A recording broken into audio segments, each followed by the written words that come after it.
읽은 본문의 말씀을 중심으로 해서 오늘은 사무엘의 고별 설교라고 하는 제목으로 하나님 말씀 증거하도록 하겠습니다. 이제 사무엘의 나이가 많이 들었습니다. 선지자요, 사사요, 제사장으로 이스라엘 백성들을 가르치고 이끌던 지도자 사무엘이 나이가 많이 들게 된 것이죠. 지난주 우리가 깊이 살펴보지는 못했지만 사무엘상 11장 14절부터 15절까지 내용을 보면 이제 이스라엘의 초대왕 사울이 왕으로 그 관을 쓰게 되는 즉위식, 대관식이 이루어지는 장면을 우리가 살펴보았는데요. 그 즉위식 가운데 사무엘 이 마지막 사사는 이제 즉위식의 한 순서를 맡은 것입니다.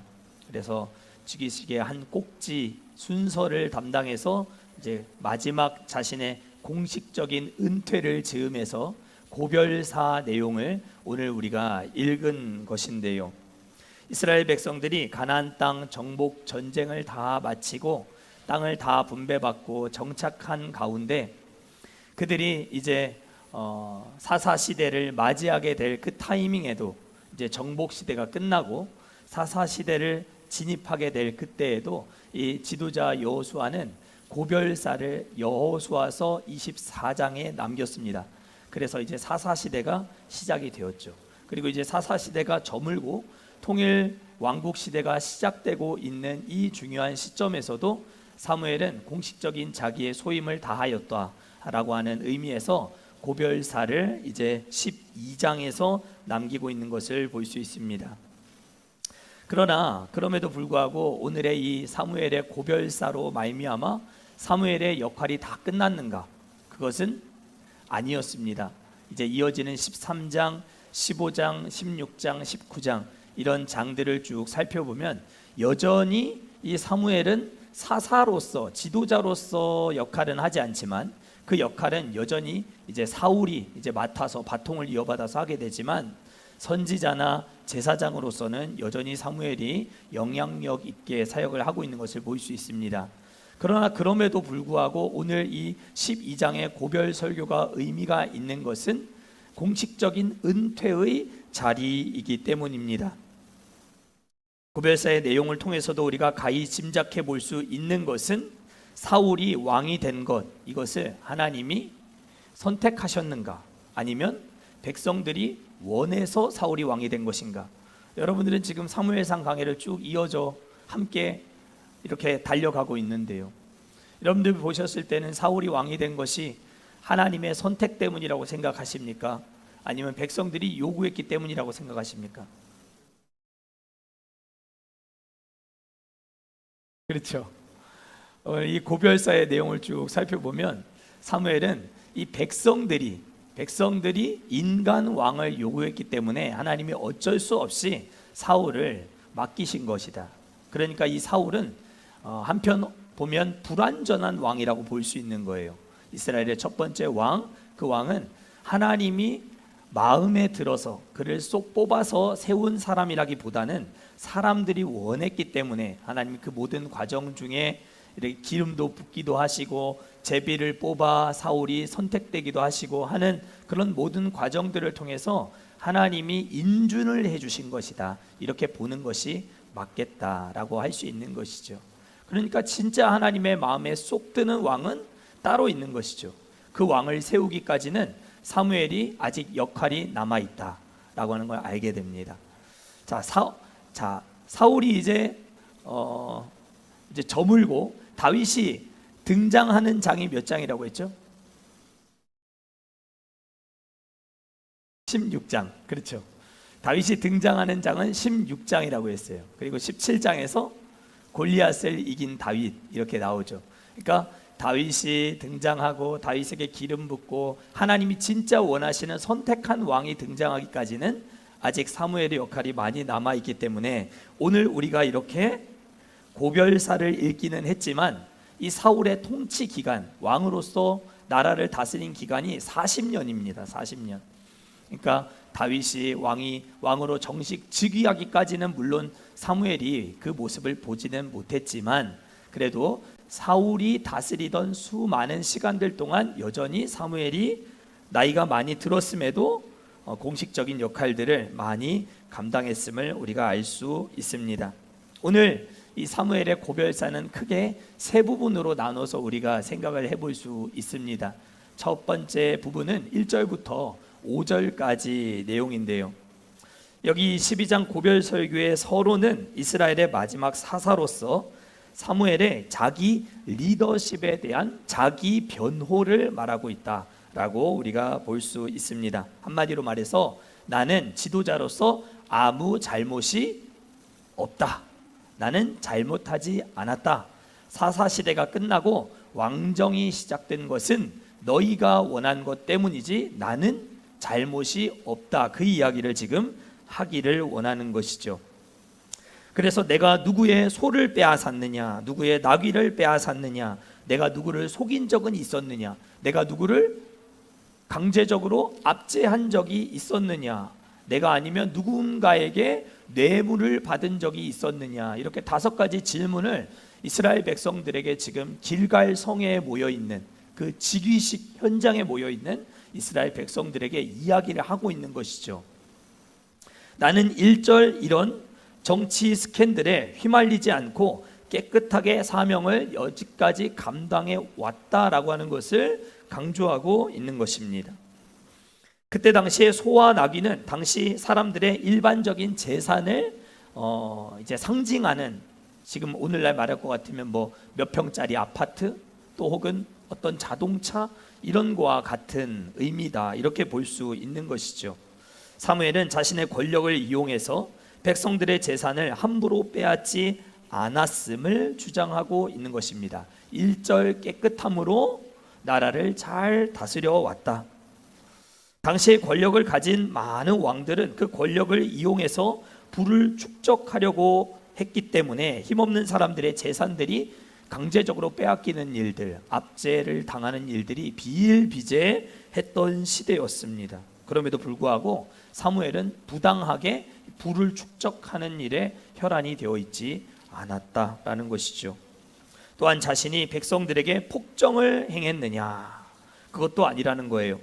권력자들은 자신의 권력을 이용해서 약자들을 억압하고 또 가스라이팅하고 자신의 명령에 복종하지 않으면 함부로 폭력을 행사하기도 했습니다. 하지만 사무엘은 하나님께서 주신 막강한 권위와 권세가 있었음에도 또 오늘 그가 이야기하고 있는 것처럼 어려서부터 너희를 섬겨왔다, 이렇게 말하고 있잖아요. 그러니까 아주 장구한 세월 동안, 오랜 시간 동안 사무엘이 이스라엘을 다스려 왔다라고 하는 것이죠. 그 많은 세월들 중에도 나는 뇌물을 받지 않고 내게 주신 권력을 함부로 휘두르지 않았다라고 하는 것입니다.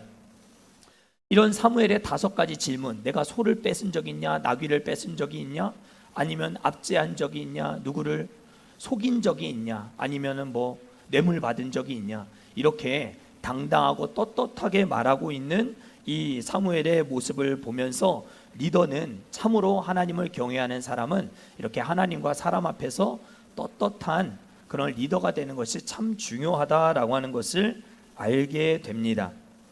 그런데 사무엘의 이 질문은 당시 모든 권력자들이 행하고 있는 잘못된 행태를 지적하며 자신은 그런 행동을 하지 않았다라고 하는 것을 강조하고 있는 것인데요. 이것은 사사 정치의 실패도 자기 때문이 아니다 라고 하는 걸 보여주고 싶은 그의 속마음이 여기 그대로 담겨져 있는 것이다, 그렇게 이해할 수 있습니다. 동시에 백성들이 하나님의 직접적인 통치가 아닌 인간 왕을 요구한 것은 결국 하나님을 대적한 행위였다, 하나님을 적대적으로 대한 행위였다라고 하는 것을 계속해서 말하고 있는 거예요. 이에 사무엘의 오늘 고별사의 논지는 다음과 같아요. 내 잘못 아니다, 너희 잘못이다. 사사시대가 끝나고 왕정시대가 시작된 것은 다 하나님 탓이 아니라 너희가 그렇게 만든 것이다 라고 하는 것을 강조하여 말하고 있는 것이죠. 그런데 이 자리가 어떤 자리입니까? 즉위식 자리입니다. 주인공이 누구예요? 사울입니다. 사울이 왕관 쓰는 날이에요. 그런데 순서 맡은 한 사람이 올라와서는 이렇게 물을 끼얹고 있는 거죠. 말하자면 찬물을 끼얹고 있는 이런 모습을 볼 수 있는 것입니다. 조금은 어찌 보면 나는 아무 잘못 없다라고 말하면서 이렇게 떳떳하게 말하고 있는 이 사무엘의 속마음, 물론 전임자로서 온당한 처신이라고 볼 수도 있겠지만, 또 한편으로 보면 이렇게까지 해야 되나 싶은 생각이 들기도 합니다. 물론 보복 정치라고까지 말할 수는 없겠지만, 이 지경이 된 것이 내 잘못 아니다, 깨끗하다, 나는 아무 잘못 없다라고 말하고 있는 그런 의도가 아주 짙게 배어 있는 고별사다, 그렇게 우리가 볼 수 있는 것이죠. 마치 예수님의 십자가 처형을 앞두고 본디오 빌라도가 어떻게 해요? 양동이를 가져다가 물을 담아놓고 거기다가 자신의 손을 씻는 모습을 우리가 패션 오브 크라이스트에서도 보지 않았습니까? 예수님의 처형을 결정한 일에 대해서는 나는 아무 잘못이 없다, 나는 떳떳하다, 이렇게 주장하고 있는 이 본디오 빌라도의 모습이 이렇게 연상되는 그런 장면이기도 하다, 그런 생각이 듭니다. 사무엘은 극히 의도적으로 사무엘상 8장 11절부터 17절까지 기록되어 있는 너희에게 왕이 세워지면 나라 안에 이런 여러 가지 어려운 일들이 발생하게 될 거야 라고 하는 그의 말에 이제 자신은 그렇게 살지 않았다라고 하는 것을 보여주고 있는 그런 내용이다, 그렇게 볼 수 있습니다. 우리 앞서 우리가 이미 살펴보았는데요, 8장 11절에서 17절까지 한번 보실까요? 사무엘상 8장 11절부터 17절까지 내용을 보면 이제 왕을 요구하는 백성들에 대하여서 사무엘이 하나님의 말씀을 전한 내용을 볼 수가 있습니다. 왕은 아들들을 데려다가 병과 말을 어거하게 하리니, 그렇죠? 그리고 밭을 갈게 하고 자기 추수를 하게 할 것이고 병거와 장비도 만들게 할 것이고 딸들을 데려다가 일하게 만들 것이고 자기의 신하들에게 먹을 것을 줄 것이고 11조를 거두어 자기의 관리와 신하들에게 줄 것이고 노비와 가장 아름다운 소년과 나귀들을 끌어다가 자기 일을 시킬 것이고 왕을 세우게 되면 이런 여러 가지 일들이 발생하게 될 것이다. 그러나 나는 그런 삶을 전혀 살지 않았다라고 하는 것을 말하고 있다는 것, 이것은 사무엘이 이 퇴임식을 앞두고 모든 책임을 백성들에게 전가하고 있는 이런 모습들을 볼 수 있다는 것입니다. 본인은 결백하다고 끝까지 떳떳하다고 말할 수 있을지는 몰라도 사무엘에게 정말 아무 잘못이 없었는가? 여러분들 사무엘의 잘못, 여러분들 한 가지 떠오르는 거 있으십니까? 네.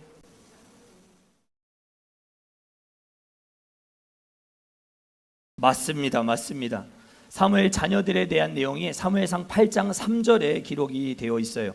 앞선 8장 3절 말씀을 보면 그의 아들들이, 사무엘의 아들들이죠, 자기 아버지의 행위를 따르지 아니하고 이익을 따라 뇌물을 받고 판결을 굽게 하니라, 이렇게 기록이 되어 있습니다.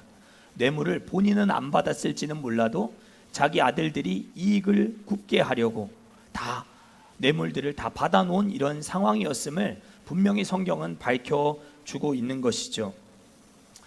그의 아들들은 아버지의 행위를 따르지 않았던 것입니다. 사사시대가 막을 내리고 왕정이 시작되고 있는 이 순간에 사무엘 역시 책임을 피할 수 없는 사람이다라고 하는 것을 본인만 모르고 있는 안타까운 모습을 우리가 볼 수 있는 것이죠. 우리는 이와 같은 모습을 통해서 한 가지 중요한 사실을 깨닫게 됩니다. 지도자의 삶이란, 지도자의 한 사람의 윤리 도덕적인 삶으로 평가가 끝나는 것이 절대 아니다라고 하는 것입니다. 그래서 완전한 인간 지도자란 존재할 수 없다는 것, 그것을 오늘 성경이 우리에게 가르쳐 줍니다. 한번 생각해 보십시오. 어린 사무엘이 한나에 의해서 성전에 바쳐지지 않았습니까? 사무엘은 아주 어렸을 때부터 엘리가 어떤 제사장인지, 그가 어떤 역할을 감당하는 지도자였는지 다 보고 자랐습니다. 엘리의 두 아들 홈니와 비느하스가 여호와를 멸시하고 여호와의 제사를 멸시하고 성전 봉사자들에게 욕을 보이고 하지 말아야 할 것들을 행하는 그런 모습들을 어려서부터 아주 가까이에서 보고 자랐던 사람이 바로 사무엘이었습니다. 하나님의 이름에 먹칠을 하는 것들을 가까이서 지켜보며 아마 치를 떨면서 나는 저렇게 절대 살지 말아야지, 엘리와 같은 지도자가 되지 말아야지, 아마 이를 갈고 또 갈며 살지 않았을까, 그런 생각도 한편 해봅니다. 그러나 그럼에도 사무엘은 자기 아들인 요엘과 아비야를 잘 가르치고 양육하고 다스리는 일에 실패한 모습을 보여줍니다. 이것은 이 세상 그 어떤 인간 통치자라도 부족한 부분이 있을 수밖에 없다는 사실을 가르쳐 줍니다. 여러분들이 원하는 대통령이 뽑히면 그 대통령이 나라를 완벽하게 잘 다스릴 수 있을 거라고 여러분들이 생각하십니까? 절대 그런 기대를 할 수가 없죠. 인간 통치자는 다 불완전하기 때문인 것입니다. 물론 엘리의 잘못을 두둔하려는 것도 아니고 사무엘을 나무라려고 하는 것도 아닙니다. 그러나 하나님의 직접적인 통치만큼이나 가장 확실하고 완벽한 다스림이 있을 수가 없다는 사실을 우리는 이 사무엘의 고별사를 통해서 깨닫게 되는 것입니다. 그래서 사무엘도 이 고별사의 내용들을 보면 진짜 왕은 너희들이 원해서 세운 왕이 아니라 그 왕 배후에 있는 하나님이 진짜 왕이 되셔야 한다라고 하는 것을 줄기차게 강조하고 있는 것이죠. 하나님이 세우신 인간 목회자도 역시 완벽하지 않습니다. 여러분들은 저에 대한 어떤 기대를 하고 함께 신앙생활을 해나가고 계신지 제가 정확하게 알 수는 없지만 때로는 저와 함께 가깝게 교제하면서 보이게 되는 실망스러운 부분들도 있을 수 있고 왜 저런 인간적인 생각에 사로잡혀 있나 싶은 순간들도 분명 있으실 것입니다. 그렇기 때문에 우리는 예수님을 믿으면서 신앙생활을 하면서 신뢰의 대상은 오직 하나님이셔야만 한다라고 하는 것을 오늘 본문이 우리에게 분명히 가르쳐주고 있는 것입니다. 여러분들이 저를 믿어 주셔야 되지만 완벽할 것이다 라고 생각하고 믿으시면 안 된다라는 거예요. 저를 세우신 하나님을 믿으셔야 된다는 것입니다.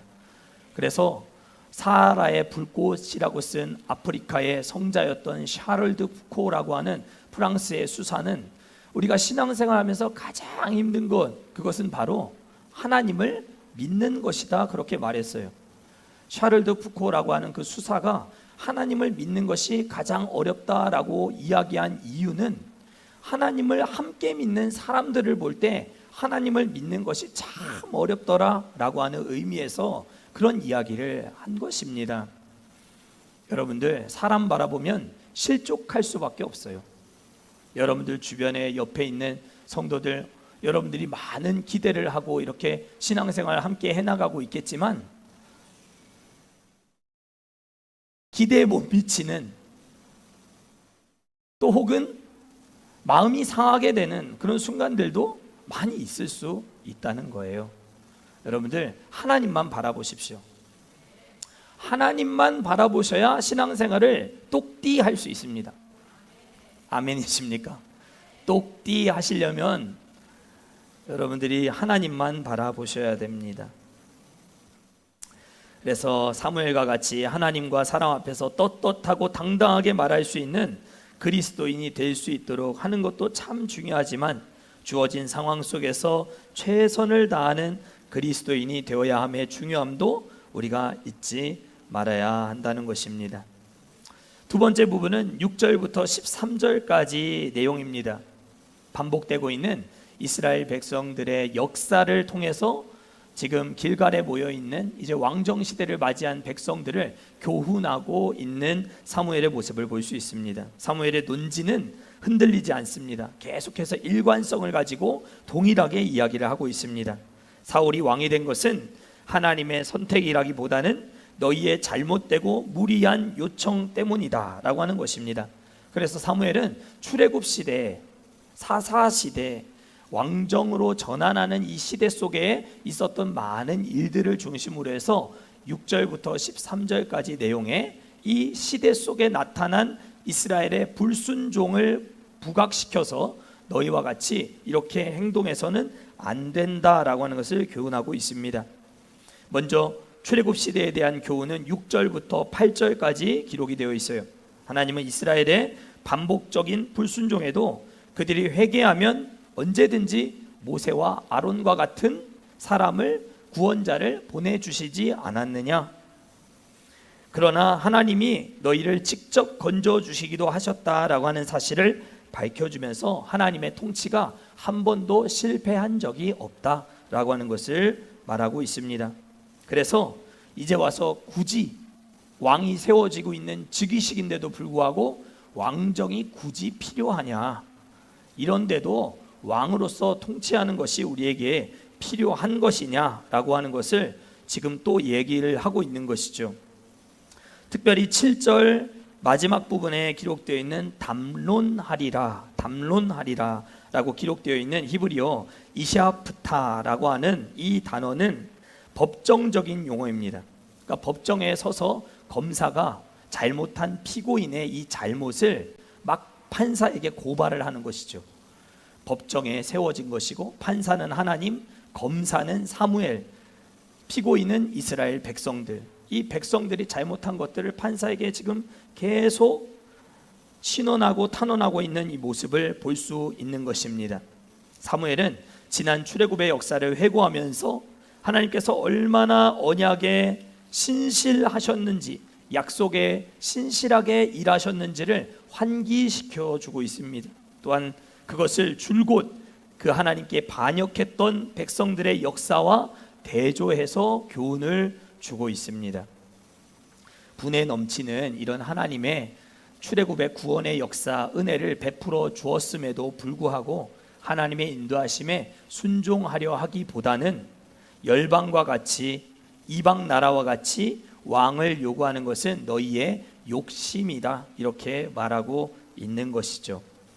두 번째 사사시대도 마찬가지고, 왕정의 전환기 속에 이 백성들의 모습을 통해서도 사무엘이 말하고자 하는 바는 아주 단순합니다. 처음에는 자신의 무죄를 입증하려고 하는 모습, 나는 이런 잘못을 안 저질렀다, 깨끗하다, 나는 결백하다, 내 무죄를 주장하는 것을 뛰어넘어서 이제 이스라엘의 역사에 대한 내용을 중심으로 우리의 역사를 이끌어 오셨던 하나님이 죄가 없으시다, 하나님이 잘못한 것 때문에 이 지경이 이런 것이 아니다, 너희가 잘못했기 때문이다, 너희가 잘못 선택했기 때문이다, 그것을 말하는 방식으로 이스라엘 백성들을 완전히 코너에 몰아세우고 있는 이 사무엘의 모습을 볼 수 있습니다. 그러니 결론은 인간 왕에게 너무 많은 기대와 동경을 하지 말라.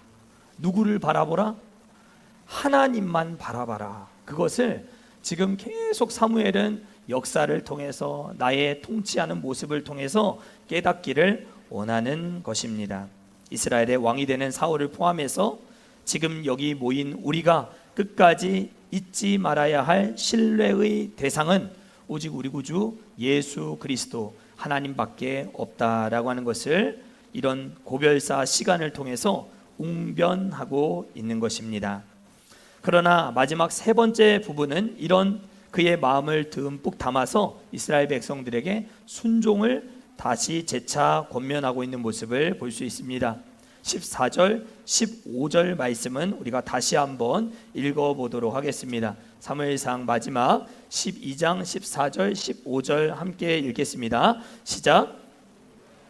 여호와를 경외하며 그를 섬기며 그의 목소리를 듣고 여호와의 명령을 거역하지 아니하며 또 너희와 너희를 다스리는 왕이 너희의 하나님 여호와를 따르면 좋겠지만은 너희가 만일 여호와의 목소리를 듣지 아니하고 여호와의 명령을 거역하면 여호와의 손이 너희의 조상들을 치신 것 같이 너희를 치실 것이라. 계속해서 사무엘은 이스라엘 백성들에게 펀치를 막, 카운트 펀치를 막 날리고 있는 거예요. 코너로 막 몰아세우고 있는 것이죠. 여기 오늘 본문 14절 15절에서 가장 중요한 단어가 무엇일까요? 14절 15절 두 절의 내용 속에 가장 중요한 한 단어 여러분들이 꼽으라면 어떤 단어를 꼽으시겠습니까?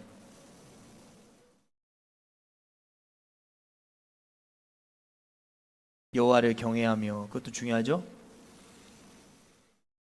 이스라엘 백성들이 지금 막 코너에 몰고 있어요. 그죠? 몰아세우고 있어요. 뭐 하라는 거예요, 결국?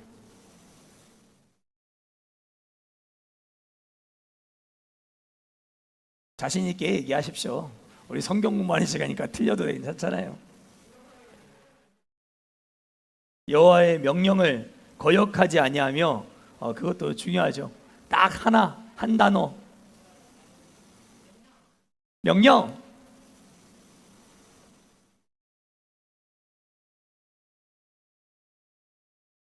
뭐가 중요하다고 생각하십니까? 아니, 다 중요하다고 볼 수 있겠죠. 근데 제가 중요하다고 생각하는 걸 얘기하셔야죠. 예? 손, 여호와의 손. 여호와의 손도 중요하죠. 왜냐하면 그 앞서서 계속 이방 민족들의 손에 대한 이야기가 나오니까 손도 중요해요. 그렇지만 제가 원하는 답은 아니에요. 뭘까요? 따르면이 아니고 따르면. 따르는 것도 중요해요. 맞아요. 또 경외, 목소리를 듣고, 그거예요. 제가 원하는 건 그게 답이었어요. 듣는 것, 듣고. 이 단어가 이 본문에서 저는 제일 중요하다고 생각했어요. 왜냐하면 이들이 들어야만 하나님이 이스라엘 백성들을 다스리시는 신정과 왕이 이스라엘을 다스리는 왕정이 같이 공존할 수 있다는 거예요. 14절 15절의 내용을 보면 물론 여호와를 경외하고 또 거역하지 아니하고 또 명령을 거역하면 조상을 치신 것 같이 너희도 치실 것이다, 이런 내용들이 중요하지만 그 조건이 되는 이 핵심적인 내용은 먼저 듣는 것이라는 것이죠. 그래서 하나님의 말씀을 듣고 왕의 말을 듣고 하는 신정과 왕정이 같이 공존하는 상황이 되어야만 이 왕정 시대 안에서도 너희는 승승장구하고 태평성대를 이루게 될 것이다 라고 하는 것을 가르쳐 주고 있는 것입니다. 그렇게 하지 아니하면 여호와의 손이 사사 시대처럼 이스라엘 백성들을 칠 것이다. 자기 소견에 옳은 대로 행동할 것이다. 그렇게 경고하고 있는 것이죠. 결국 이 사무엘의 고별 설교의 핵심은 인간 왕이 지금 너희 눈앞에 사울 왕이 왕관을 받아쓰고 세워지고 있는 순간이지만 궁극적인 왕은 하나님이셔야 한다. 그것을 너희가 잊으면 또다시 사사시대가 너희에게 펼쳐지게 될 것이다. 그것을 말씀하고 있는 것입니다. 듣는다는 것은 결국 듣고 실행에 옮기는 순종을 의미하기에 순종만이 이스라엘의 평화를 유지할 수 있는 유일한 길이다 라고 하는 것이 사무엘의 결론인 것이죠. 제 아무리 훌륭한 인간 통치자가 있더라도 결국 우리 인생 속에 궁극적인 왕은 하나님이신 줄 믿습니다. 사람을 의지하지 마십시오. 사람을 바라보고 신앙생활하지 마십시오. 기대한 만큼 실망도 클 수 있습니다. 그러나 여러분들을 사랑하는 마음으로 목양하는 저에게는 신의를 보내주십시오. 신뢰를 보내주십시오. 하나님의 말씀을 듣는 것, 그것이 왕정과 신정을 공존케 하는 유일한 방법이다라고 말했다면, 우리가 하나님의 통치를 받기 위해서는 하나님의 통치, 신정, 그리고 목회자의 말을 통해서 전달되는 이 왕정이 공존될 수 있는 상황이 되어야만 교회가 아름답게 세워져 나갈 수 있기 때문입니다. 여러분들이 이 사실을 꼭 기억하시고 조국 대한민국과 또 사랑하는 몸된 교회를 아름답게 세워나가시는 우리 모두가 될 수 있기를 간절히 축원합니다. 다 같이